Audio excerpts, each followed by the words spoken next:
میں آگے چل کے عرض کروں گا کہ یہ کوئی انفرادی بات نہیں تھی، یہ ایک تحریک تھی جس کا خمیازہ ہمیں آج بھی بھگتنا پڑ رہا ہے، آگے چل کے عرض کروں گا۔ لیکن وہاں اب یہ دیکھیے کہ یونیورسٹیاں کھل رہی ہیں، ہندو دھڑا دھڑ اس میں داخل ہو رہا ہے، مسلمانوں کے علماء کرام فتویٰ دے رہے ہیں کہ انگریزی پڑھنا حرام ہے۔ ان حالات میں یہ شخص کیا کرے؟ یہ غازی پور میں تعینات تھے، کچہری میں کمشنر کے ہاں، وہیں انہوں نے ایک نئے انداز، نئے طریق کا چھوٹا سا مدرسہ قائم کیا۔ مکاتب مساجد میں اور ان کے دارالعلوم وغیرہ تو خیر بات کی بات ہے، یہ تو تھے پہلے، نئے انداز کا ایک مدرسہ قائم کیا اور وہاں ایک سائنٹیفک سوسائٹی کی بنیاد رکھی۔ اس کا فریضہ یہ قائم کیا کہ علوم جدیدہ کی جو کتابیں انگریزی میں ہوں ان کا ترجمہ کم از کم اردو میں کر دیا جائے۔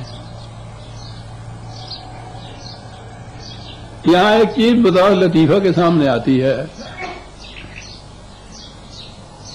لاز آف نیچر یا نیچر کے مسخر کرنا، نیچر کے قوانین، یہ نیچر کا لفظ آپ تو یوں آج عام ہے، اس کا ترجمہ اردو میں فطرت کیا جاتا تھا، لیکن اس زمانے میں فطرت کا لفظ ان معنی میں استعمال نہیں ہوتا تھا، بات سمجھ میں نہیں آ سکتی تھی، تو سر سید نے اس کے لیے نیچر کا لفظ ہی رہنے دیا کہ بات سمجھائی جا سکتی تھی کہ اس سے مقصد کیا ہے، خارجی کائنات کے اندر جو قوتیں کار فرما ہیں ان کے لیے یہ لفظ تھا، یہ نیچر۔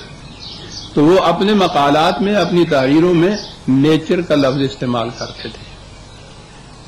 ہمارے مفتیان اعظام نے جو فتوے ان کے خلاف صادر کرنے تھے اس میں یہ بھی کہا کہ یہ شخص نیچری ہے، اور اس کے بعد نیچری ایک فرقے کا نام ہو گیا۔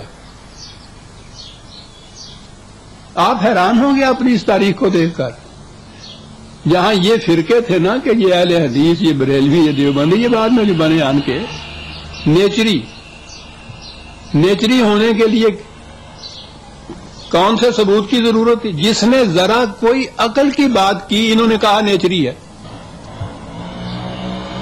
سارے ملک کے اندر ایک فرقے کی حیثیت سے نیچری مشہور ہو گئی، اور اس فرقے کا بانی سر سید، اس لیے کہ یہ نیچر کا لفظ استعمال کرتا ہے۔ کتنا سخت جان تھا یہ شخص۔ اس سوسائٹی کو جب یہ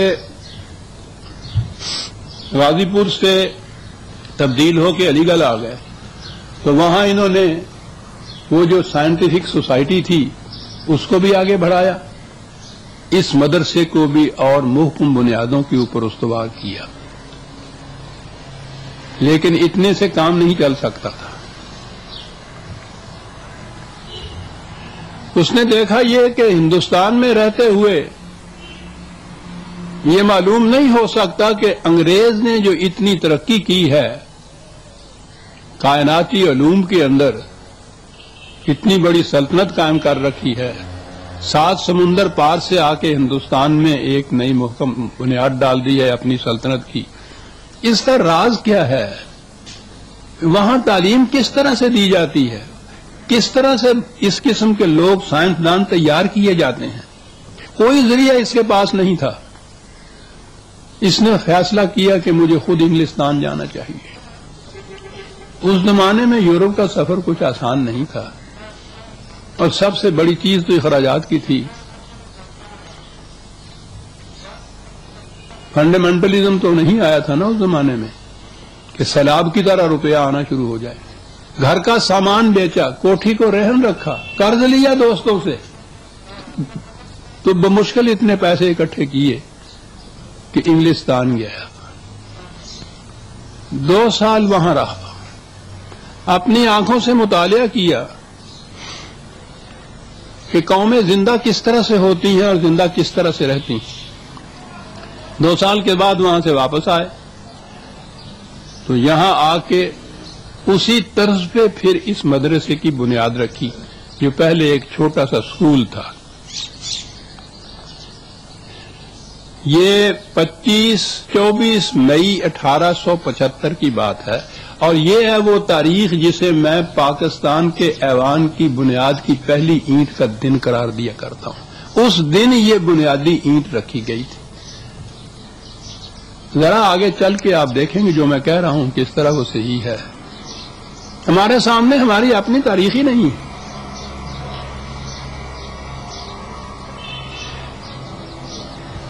اس مدرسے کی ابتدا کس قسم کی قسم پرسی کے عالم میں ہوئی تھی اس کا اندازہ اس سے لگائیے کہ جب یہ تعلیم شروع ہوئی ہے تو طلباء کی تعداد 7 تھی. 7 اسٹوڈنٹ تھے.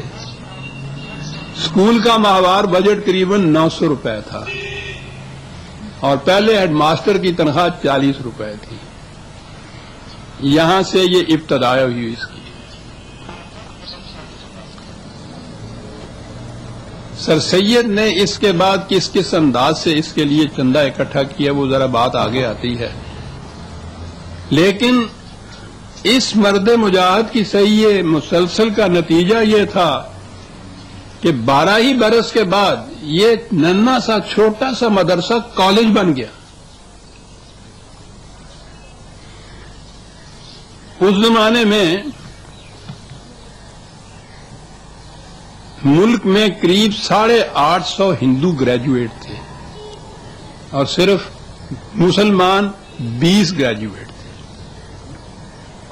کالج کے قیام کے 20 سال کے عرصے میں ملک میں 126 مسلمان گریجویٹ تھے اور 174 انڈر گریجویٹ. اس کالج نے اتنا ہی نہیں کیا کہ اپنے ہاں اس قسم کے علوم مغرب کے ماہر طلباء تیار کیے، اساتذہ تیار کیے، بلکہ وہ جو ان علوم اور مسلمانوں کے درمیان فتووں کی دیوار حائل تھی اس دیوار کو توڑ دیا اس شخص نے. نتیجہ اس کا یہ کہ اس کے بعد امرتسر، کراچی، حیدرآباد، بہاولپور وغیرہ میں مسلمانوں کے اسکول کھلنے شروع ہو گئے، اور آہستہ آہستہ مسلمانوں کے بچوں نے ان علوم کے اندر دسترس حاصل کرنا شروع کر دیا. نتیجہ یہ کہ 1881 میں جہاں ملک میں صرف 43 مسلمان گریجویٹ تھے، 1893 میں ان کی تعداد 339 تک پہنچ گئی تھی. 1998 میں صرف الہ آباد اور پنجاب میں ان کی تعداد 185 تھی. عام تعلیم کا یہ عالم تھا کہ بنگال میں 1881 میں کالجوں اور سکولوں میں 1,85,000 مسلمان تھے، اور 1896 میں ان کی تعداد 4,90,000 تک پہنچ گئی تھی. صرف ایک بنگال کے اندر ایک فرد ہے یہ جو کچھ کر رہا ہے.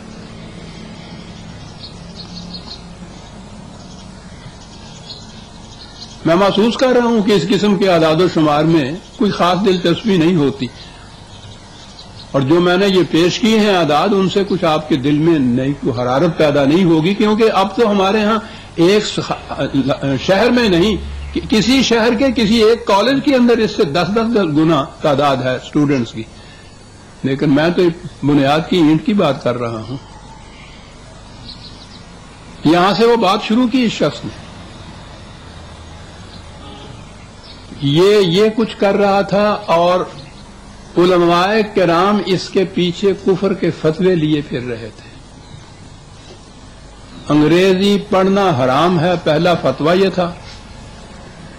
تو جب اس نے مدرسے کی بنیاد رکھی ہے تو ایک مولوی صاحب نے فتویٰ صادر کر دیا کہ جو لوگ مدرسۃ العلوم قائم کرنا چاہتے ہیں وہ در حقیقت مسلمان نہیں. اور جب مسلمان وہ نہیں رہتے تو بیویوں پہ تو طلاق فوراً پڑتی ہے نا. وہ نزلہ تو عزائے ضعیفہ پہ گرتا ہے نا جا کر. یہاں سے وہاں تک ایک جہاد شروع ہو گیا سر سید کے خلاف، اس مدرسے کے خلاف، اس کی اس تحریک کے خلاف کہ مسلمانوں کو جدید تعلیم حاصل کرنی چاہیے. ایک مفتی صاحب تھے مولوی کریم اللہ، انہوں نے فتویٰ دے دیا کہ ایسے ناپاک مدرسے کا نام مدرسہ رکھنا اور محلے تعلیم و تحصیل سمجھنا آدمیت سے نکلنا ہے اور زمرہ